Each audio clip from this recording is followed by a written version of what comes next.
Hey everybody, I'm true crime author and criminologist Judith Yates.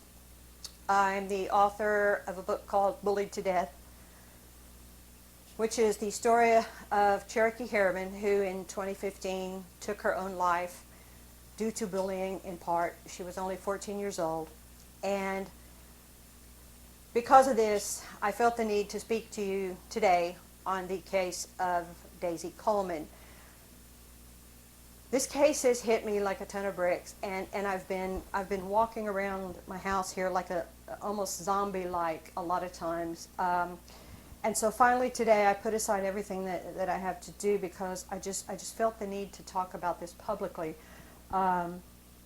So I'm just bare basics. I didn't do the makeup thing, the hair thing, just enough to show on camera.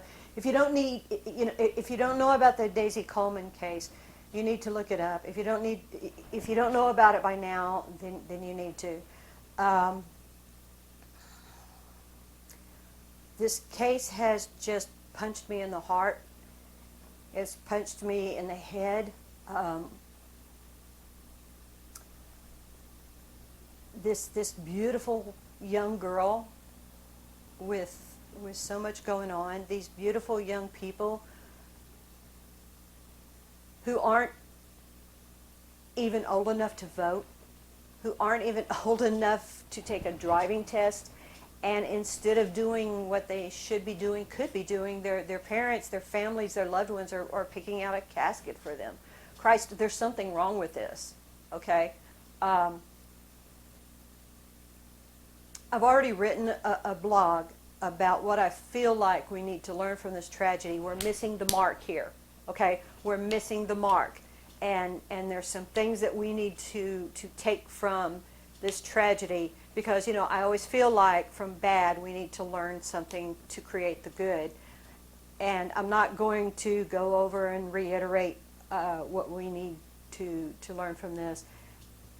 It is time, though, and I will say this again, it is time that we teach our boys and young men how to treat women. And we need to teach our women the dangers out there and how to respect themselves. And we just need to create conversation. And I'm not going into this long lesson or this long teaching or this long training. I just want to say I'm fucking sick and tired of this. I'm sick and tired of it. And that's just my feelings. We're going to sit around and we're going to say, oh my God, this is so horrible. What a pretty girl she was. Next, what can we do? What can we learn for this? We can stop sitting around and we can stop saying, oh my God, how sad this is. Next tragedy, next story.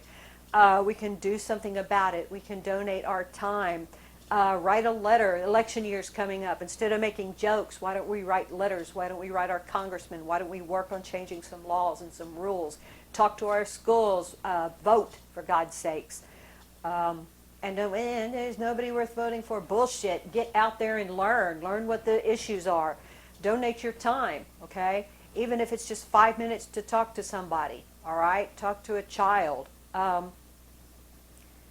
Money, even if it's just $5, all right? Give up that fancy latte, crepe, fancy cup of coffee, and give to an organization that's out there helping children, that's out there helping families, okay? Educate somebody, all right? It doesn't hurt. It doesn't... Education never killed anyone, all right? Just talk to somebody. This little girl, Daisy, she lived her life a label. She was constantly Daisy Coleman, the girl that was sexually assaulted, and now she speaks out. And I wonder, what her life was like. Was she always seen as that? Did she carry around this red badge of courage? Did she carry around this label? And that had to be very difficult because, my God, what a burden. What were you doing at 21, 22? I know what I was doing. And could I have done that? could I have had the courage to go public? You know, I mean, there's just so much to it, and my heart just hurts for this kid. I mean, shit, she shouldn't have died, but she did. And she's dead, and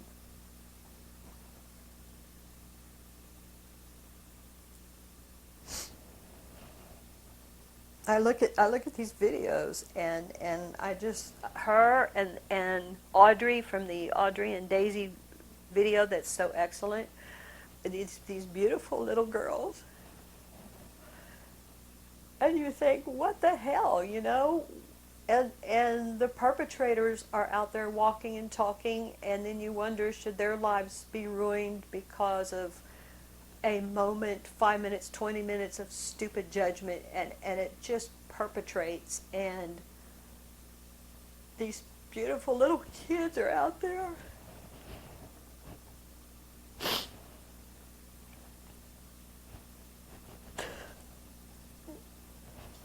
And they're hanging by a belt in the closet from their neck, and they're putting guns to their heads because the pills or the hanging didn't work, and their mommies are finding them.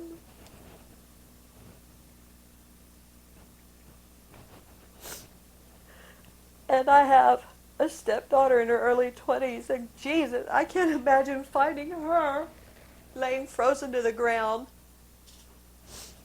And I can't imagine finding her hanging by the neck in a closet. I'd kill the person that did that to her. But the parents are so strong because they don't. And I'm sending Daisy's family and Audrey's family and Cherokee's family and all of these families out there, and I'm sending them strength. And I want them to know that even in the darkest hour, when they're sitting there on the couch and it's dark at night and nobody's around and they are just screaming and screaming and screaming, why, that there's people out here that do care about them. And you know, you can say, well, Daisy's legacy goes on, and all these young girls she helped, and she got thousands of letters, and she'll get thousands more, and all the girls she helped, and Daisy's legacy lives on. Well, you know what? Daisy's dead, okay? She's dead, and she shouldn't be. She shouldn't be. And that's all I got to say.